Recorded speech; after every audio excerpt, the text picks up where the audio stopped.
Okay, 12:15. Okay, can we open up for questions right away, please?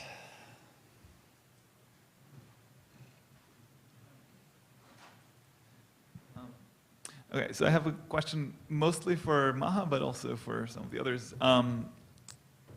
In terms of the trade-off between, on the one hand, the accuracy of the prediction that you get from these different tools, and on the other hand, the transparency / interpretability.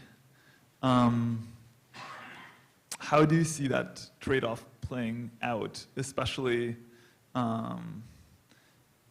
you know, if you think of it from a more sort of clinical perspective? Is this working? Okay, perfect. Yeah, absolutely. So this is actually one of the first considerations we made when we were choosing the method. I have to say, as a clinician, I would say I want the most accurate prediction. Okay, so first of all, I want the highest sensitivity and specificity possible. And I almost don't care what the method is. Other people can argue on this point. And the interpretability is already kind of not there, almost. Even if you use like any other method, ultimately what the clinician wants to know is whether or not the likelihood that a patient's going to respond to treatment with the current profile, whatever that profile may be. And the other thing that I think that could potentially resolve this issue of you know, these machine learning algorithms being somewhat of a black box is if you have a way by which you can, you know, the main issue with that is that if you have a way by which the lab technician or whatever user of this can then plug in their data and get a result without having necessarily to know how to code or how to actually write the model. So that's sort of, if you have that kind of mediator, then really all you care about is what the prediction is. And I mean, I just want to maybe take this opportunity to say that, in fact, machine learning is being used everywhere by everybody. Like you're talking about Google, like how they predict what advertisement you get when you like surf the net, like what Amazon suggests to you to buy, right? It's really around you, and it actually is incredibly effective, very accurate, like in terms of predicting even things like elections and football games. And I mean, I'm not like, this is sort of out there, but the reality is that these methods are, we are at a day and age where they're so accurate that why shouldn't we use them for clinical care? I mean, why shouldn't we? They work really well. So that's sort of my bias on this. I'm clearly very biased. So I have two questions. One is on kind of the assumption that you're looking at a single SNP, you assign it high, medium, low confidence. It only gets you so far in diagnostic accuracy. And then you introduce machine learning, and you can potentially supplement your understanding. First question is, how would that influence database design, architecture, and reports? First question. Second question for Jeff.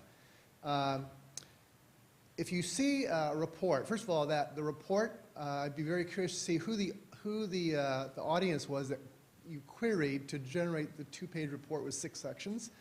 And then contrast that with you're working in Mumbai, and there will be probably less sophisticated workers who may not have English as a first language. They'll see colors on there.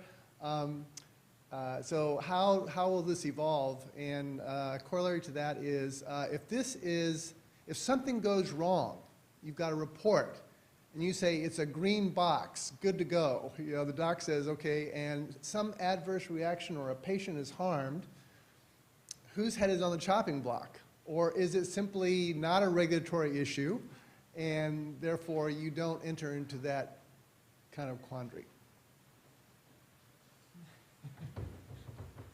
Speaking of chopping blocks, Jeffrey. I can't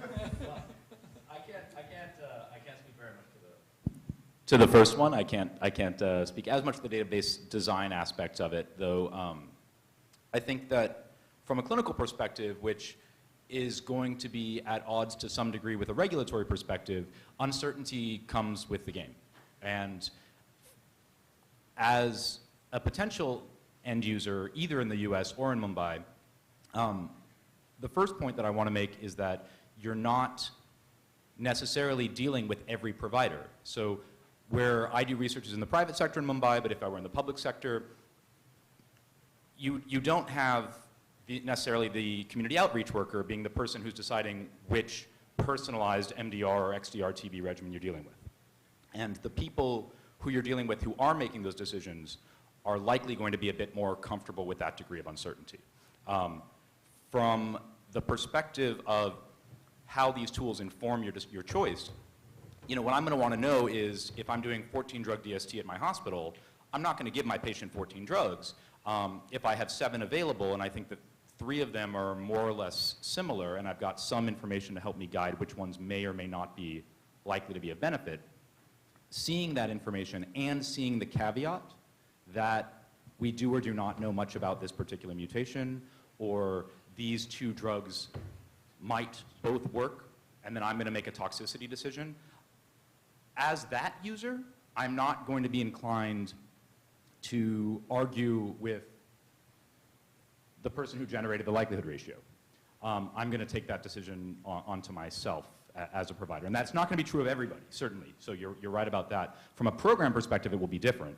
But given that we're already giving people aminoglycosides and linezolid and other drugs that we know to be toxic but know to be necessary and helpful on balance, I don't think that that is in and of itself a problem. And then just to add on to that, Jim, I think much of what we learned from a meeting that we had about 1.5 years ago in London, where we actually brought in a variety of different stakeholders to get to this particular place where people are currently utilizing molecular diagnostics and trying to figure out how do they communicate that information out to somebody else. So that has come, Jeff came late to that discussion, but this has been a development that we've been having over the past year of how to translate what people have already learned in the field into something that may be more translatable. And then the last thing I'll say for your first question is that from the platform side of things, that's what we initially wanted to build in to ensure that we have that type of either a neural network or some machine learning to incorporate that specificity and accuracy with regards to prediction to build on to what we've already have with Paula's model. So that should be covered. Please go ahead. Yeah. I was just going to add to that. I mean, as clinicians, I absolutely agree. We want the highest accuracy in the predictions as possible. But we also have to take into account the fact that, to Jim's point, FDA does not regulate the practice of medicine. But if you're going to use a medical device that is essentially telling you something about some piece of information that you're going to use to make decisions about patient care, you'd want that device has been vetted and has been deemed adequate for use in that context. Now, the one aspect of the machine learning component is that, from a personal experience, the Netflix suggestions that I get are almost all wrong. And I watch Netflix a lot. So that's right, one aspect. But right. But in any case, I want to ask Maha about how you plan to deal with and I like your idea about trying a neural network in this context. But if you could comment a little bit more on how you plan to deal with the potential for an unwieldy layer of hidden neural units, especially when it comes to the weighing of the input variables to generate an output that is trustworthy. I think the short answer is validation. So I think we need to use, first of all, very large data sets so you get stable predictions. You need to have large data sets that are globally representative. And also you have to have a fair bit of drug resistance in your sample to make these predictions accurate. And you have to keep validating them. And I see these as living models. The great advantage of machine learning is that when you add data, it's almost seamless that you can improve your predictions. And it's almost guaranteed, statistically speaking, it's going to be guaranteed that your predictions are going to get better. So I think that in many ways, so those are the many advantages. And when I'm going to talk a little bit later about the platform and show you what the output looks like, and to get at Jim's earlier question about how you kind of work, how does the platform or interface change when you have a machine learning as opposed to like a likelihood ratio result, you get a probability. You don't get an R or an S. You don't get like, you get a probability for each individual strain that you input data for. And that's an incredibly rich amount of information. And that's kind of unique. You don't otherwise get that. So when I quickly jump one thing in here, Maha, because I want to make sure that this part of the first part of the question was answered, which is about how you actually turn. So if you have a machine learning kind of environment, I'm immediately thinking CE, IVD marking, WHO endorsement, how we work towards those things. If you have a machine learning black box that gives you an answer that could be slightly different every time you add one more bug in there, it's going to be a very... I know it's not that, but it's not something you can say. You can't lock it and say, okay, FDA, okay, CE, IVD, here it is, it's locked, go. Because as soon as you start to add more bugs into it, it's changing all the time. So while that is a great environment, and I no question that we will learn much more using that environment, we're also looking at an actual medical device. A piece of software will become a regulated device. And I know the rules haven't been written for this yet, but it's something that I worry about. And maybe it's just that we've got to make sure that the rules are written the right way so that we can have this as a possibility. I mean, this is a very good point. I don't claim to be an expert on regulatory anything. I really don't know much. That being said, I want to say that to my mind as a clinician, this is more like a risk calculator in some ways.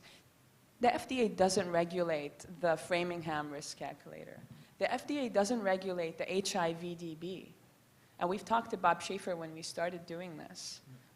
They don't regulate them. They don't, and that's an interesting... Well, I mean, I don't know if they're going to regulate this. I'm just saying that this is... Well, I mean, you know better, but I'm just...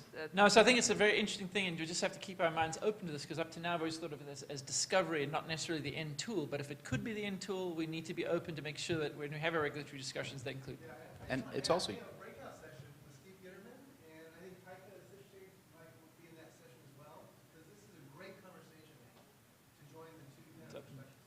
Right, and you're right. I mean, FDA does not regulate the Framingham algorithm, absolutely not. But if a company comes in with a clinical trial design saying, I'm going to, for example, enrich my study based on Framingham scores, then you have a regulatory conversation.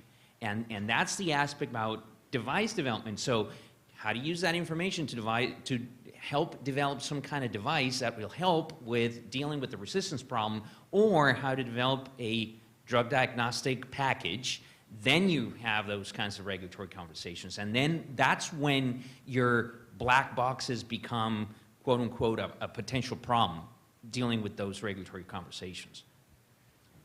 Yeah, a question for Jeff on the report.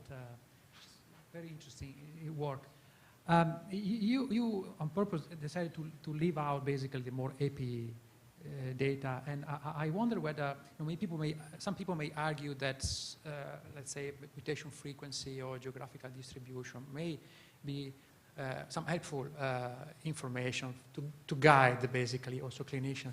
And I wanted to know from your review, talking to people, reviewing, talking to groups, reviewing reports, what was the balance there? Did you have a sense that really this is too complex and is better to leave it out, or?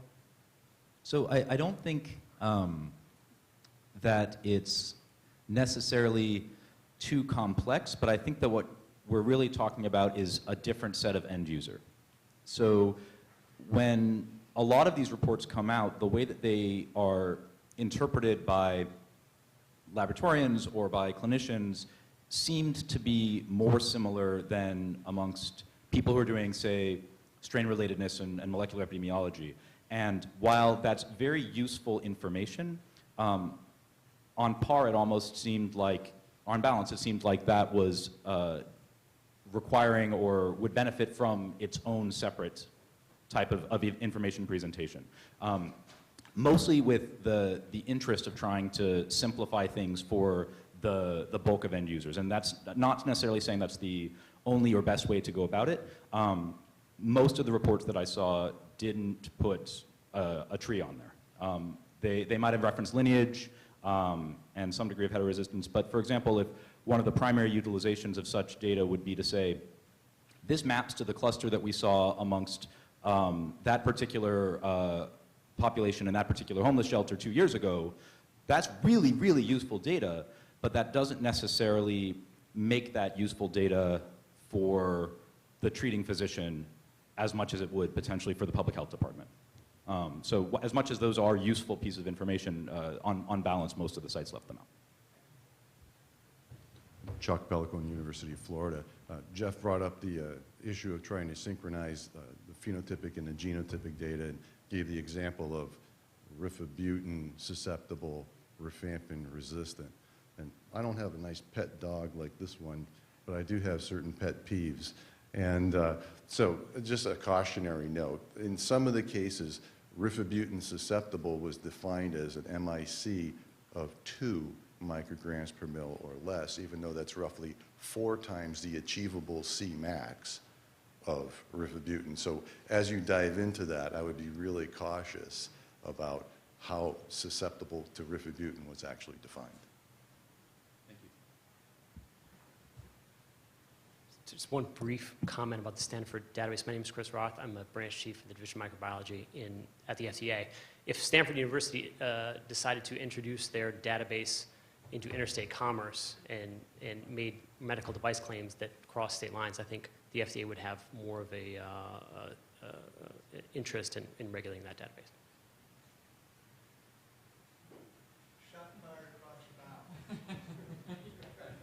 Proceed with caution. Yeah, absolutely. Okay, any more questions from anybody? Everybody just saying, I want to get to lunch. Okay, well, we are at time. Thank you very much, speakers.